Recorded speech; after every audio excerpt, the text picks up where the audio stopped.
gostam desse subproduto da indústria de café.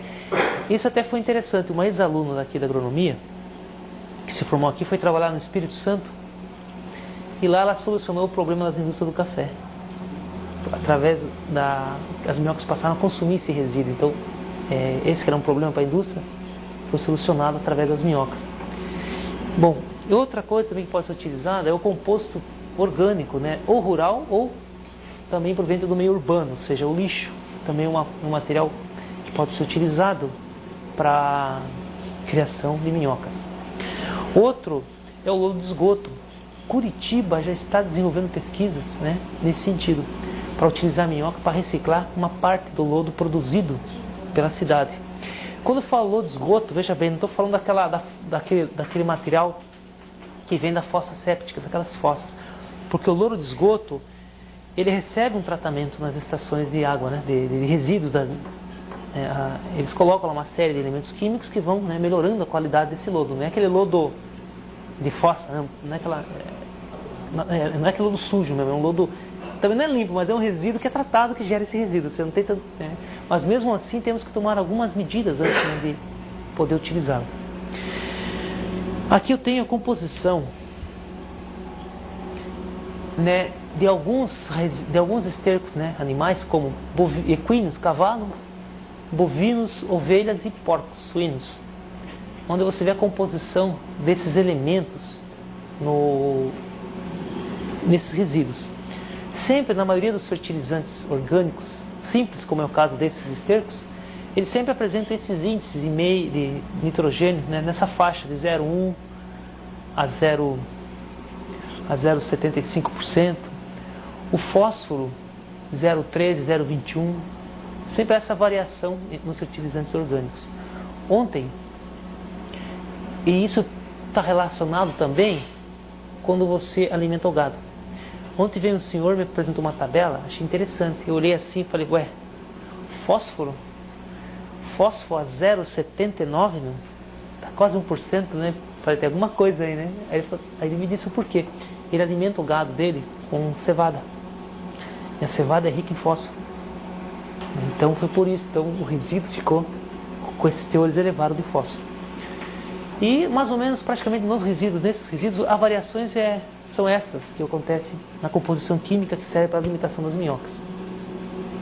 Um trabalho que a gente fez na agronomia, eu coloquei uma fonte de fósforo no esterco curtido e coloquei as minhocas e depois fiz as contagens da mortalidade. Interessante que quando eu coloquei fósforo nesse material, a taxa de mortalidade foi menor que 5% nas minhocas. E no material que não tinha fósforo, a taxa de mortalidade foi maior que 50%. Então, material que tem fósforo são mais atrativos para a minhoca. Ela tem uma afinidade por esse elemento. Então, quando o senhor fazer o curtimento ou o preparo do composto orgânico, adotar medidas que evitem perda desses elementos. Isso foi um teste só com fósforo, né? Temos que fazer agora um com nitrogênio, com cálcio e magnésio, que constituem naturalmente a composição desses fertilizantes, que é a matéria-prima para alimentar as minhocas.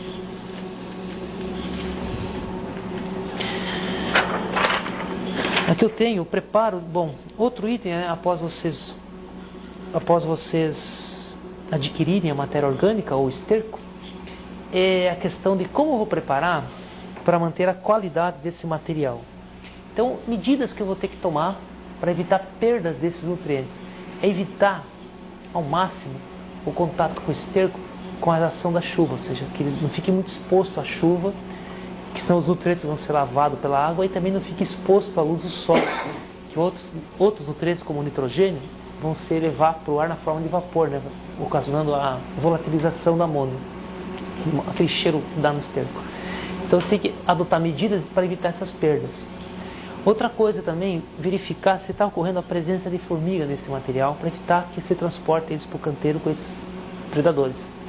Centopeias também, né, ver se são presenças de centopeia no esterco antes de colocar no canteiro. Tomar cuidado também com a sanguessuga, porque ela realmente dificilmente aparece, mas quando aparece, tem que tirar todo o canteiro e fazer uma limpeza geral. Claro. de galinha não serve? Desde que bem curtido. É porque o esterco de galinha, ele vem misturado com a maravalha, né? Com a serragem, né? A cama, né? Tem muita palha, demora muito para decompor. Né? Lá a gente pegou, como lá do trabalho eu tenho problemas de resíduo, misturo tudo e põe tudo para curtir. Entende? Mas ela tem uma preferência por esterco curtido, sabe? Por esterco de gato mesmo. Há uma preferência por esterco de gato. Agora eu misturo, como para mim tem dificuldade de esterco, tudo que é resíduo eu estou misturando, dando curtido para ela. Então eu pego o esterco de galinha, misturo com o de gado, né? E quando fica tudo preto, eu ponho no canteiro. Quando fica tudo escuro, curado, eu ponho no canteiro. Mas o melhor mesmo é o esterco de gado. Até interessante, a gente fez um trabalho no passado, eu peguei composto de lixo urbano, composto rural, esterco bovino e um lodo industrial, não lodo de esgoto, um lodo de uma indústria industrial. O lixo a minhoca não aceitou porque não estava bem fermentado, mas o composto rural, as minhocas engordaram 3 gramas em 15 dias. O esterco bovino, as minhocas engordaram 6 gramas em 15 dias. E o esterco, esse material que eu estava testando, 12 gramas, porque ele tinha fósforo. O índice foi daí que eu montei aquele experimento que eu citei. Qual é a maior participação de fósforo? No caso, quem vai ter acesso ao lodo industrial. Que a gente está estudando, ele tem um potencial para ser recomendado, mas a gente está tomando cuidado porque não sabe quais são os outros fatores que possam impedir o seu uso. Né? Então, ele não está recomendando ainda, mas está sendo estudado. Apesar que eu nem citei o nome, que está em sigilo ainda, né? Ainda trabalhando com essa informação. E você pode suplementar com algum adubo fosfatado, fosfato de araxá, né? Vê o custo também, né? Porque é um adubo, né? É um insumo. Bom, outra coisa, aqui eu recomendo 2 técnicas. Para quem tem esterco em abundância, faz o curtimento. Em 15 dias você tem praticamente ele pronto para pôr no canteiro. Para quem tem problemas de esterco, eu recomendo a compostagem. É você misturar 3 partes de palha e 1 parte de esterco. Né? Compostagem que é você misturar resíduo agrícola, vegetal, com o resíduo animal, esterco. Faz aquele bolo todo. Vou apresentar para vocês depois no slide como é que ele fica. Porque aí você mistura esse material, não dá o esterco puro, é uma coisa que criar filho comendo filé mignon, não dá arroz e farinha nem feijão, né? Você tem que dar uma misturada para forçar ele a comer aquilo ali. Bom, o objetivo dessas medidas é justamente tentar melhorar ao máximo a qualidade nutricional, ou seja, segurar ao máximo os nutrientes nesse material. Evitar fermentação no canteiro. Então o preparo da matéria-prima, ou esterco curtido ou compostagem, é justamente para evitar fermentação no canteiro, principalmente. E também, no caso, para compostagem, é economizar esterco. Quem tiver problemas, como é o meu caso, eu tenho esse problema, faça composto. Bom, no processo de curtimento. No processo de curtimento, há recomendações de aplicação de alguma fonte de fósforo, né? Você pode usar ou super simples, que é um adubo mineral, ou o fosfato de araxá, que também é um adubo, né, proveniente de rochas, né, que você pode acrescentar durante o curtimento para evitar perdas de nitrogênio. Se você não usar uma fonte de fósforo, você perde 56% de nitrogênio. Aí quando você coloca uma suplementação de fósforo, a perda cai para menos 3%. Então ela segura o fósforo. Há uma reação química lá dentro que segura o nitrogênio. E também outro efeito positivo de uma aplicação de um fertilizante mineral, como é o super simples, é que ele contém na composição dele enxofre, né? 12% de enxofre. E de 10% a 12%. E esse enxofre funciona como um saneador, ou seja, ele inibe o desenvolvimento de micro-organismos patogênicos. Então você, além de segurar o nitrogênio, você também dá um tratamento a esse esterco, né? Evita que você se contamine com esses patogênicos.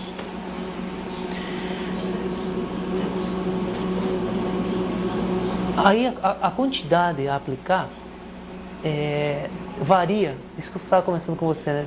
Essa questão é extrema variação, né? De 400, quase 500 gramas ali, né? De 450 a 90 gramas por cabeça. Como assim, praticamente? Você vai comprar um esterco, ele fala, eu tenho lá 10 cabeças de gado, né? Só que você pegou tudo misturado, né? Então, quando você vai fazer o curtimento, você faz a regrinha de 3, né? Vamos supor 1 quilo por cabeça. Vamos supor meio quilo por cabeça. Então, eu vou usar 5 quilos, né? Para 10. Um esterco que tenha 10 cabeças de gado. Quem cria gado, já assim que caiu, ele está pondo, né? No estábulo, né? Agora, quem vai comprar o material bruto, né? Pode fazer essa relação. Bom, quem vai fazer a compostagem, né, tem uma recomendação que se pode aplicar de 2 a 3 quilos de calcário e mais meio quilo de P2O5, ou seja, de super simples, por metro de comprimento do canteiro, da leira, da pilha de compostagem. Também serve para ativar a população microbiana, né, para acelerar a decomposição e segurar o nitrogênio. Bom, aqui eu tenho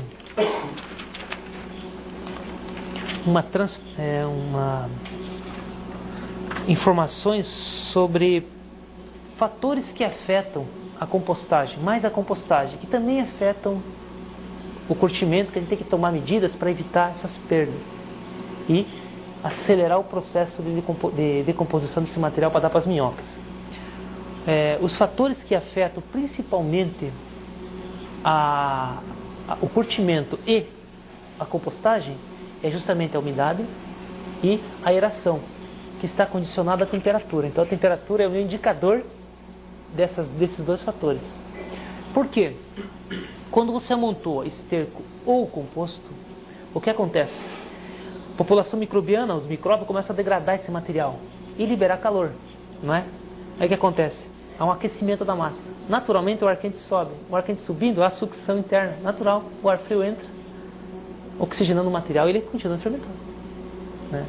Então a gente tem que trabalhar com a natureza e adotar medidas técnicas que auxiliem esse processo natural para eu não ter que toda hora lá revirar as leiras, tá? Claro, falando isso hoje, em um dia, não vão absorver, tá? Essa informação assim para fazer amanhã. É uma questão, depois com a prática, a vivência, vocês vão dominando isso aí. Como é que aquece? Imagina nesse quartinho fechado aqui uns 30 pm daqueles grandão pulando aqui, fazendo ginástica, né? Quando a gente entrar aqui, tá aquele bafo, tá? Eles estão liberando energia. A mesma coisa acontece na leira de curtimento. Os micro-organismos estão ali em atividade, por isso que a temperatura aumenta. Bom, fator umidade. Claro, aqui está um pouco acadêmica aqui a transparência, né? Cheia de explicações. Vou tentar dar uma explicação do essencial. A umidade ela é necessária para a vida, né? Então os micro-organismos ressentem muito a falta ou excesso da água durante a decomposição da matéria orgânica, tá? Como é que eu vou fazer? Que medidas eu vou ter que adotar para que a água não falte? Para que eu não precise ter que revirar e aguar toda hora, porque eu não tenho tempo, pô, né? Às vezes não tem tempo. Então, que medidas? Procure evitar material que não esteja uma granulometria muito fina. Procura pegar o esterco e misturar com um pouquinho de palha para ele ficar mais poroso. Lembra que eu falei para vocês o terreno arenoso e argiloso, né? Então procura fazer com que ele fique uma estrutura mista, não fique nem fino nem grosso, para que o ar possa circular internamente e a água também, consequentemente, vai entrar em equilíbrio, ar e água. Então é importante que você tenha um material bem poroso, se mistura esterco com resíduo de palha, para ele ficar poroso durante o curtimento e depois colocar no canteiro. Bom, como é que eu vou fazer então o controle